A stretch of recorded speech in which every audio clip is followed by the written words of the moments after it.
जे शैक्षणिक क्षेत्रात विद्यार्थी प्रवेश घेऊ इच्छित आहे त्यांचे फार उत्पन्नाचे दाखले असेल, कास्ट सर्टिफिकेट असेल, नॉन क्युम्युलर असेल, हे भेटण्यापासून विद्यार्थी वंचित आहे। एक महिना झाला, 15 दिवस झाले उत्पन्नाचे दाखले भेटत नसल्यामुळे त्यांच्या पुढील शैक्षणिक प्रवेश होत नाहीये।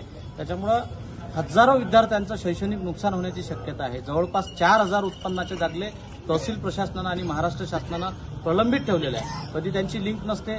आता कर्मचाऱ्यांचा संप आहे, परंतु अशा परिस्थितीत विद्यार्थ्याचं जर नुकसान होत असेल तर शिवसेना हे खपवून घेणार नाही। आम्ही 2 दिवसाचा तहसीलदारांना अवधी दिलाय की 2 दिवसामध्ये संपूर्ण 4000 उत्पन्नाचे दाखले निकाली काढावे, अन्यथा शिवसेना उद्धव बाळासाहेब ठाकरे पक्षाच्या वतीनं तहसील कार्यालय ताब्यात घेण्यात येतील असा इशारा आज आम्ही शिवसेनेच्या वतीनं दिला। Subscribe now and press the bell icon. Never miss an update.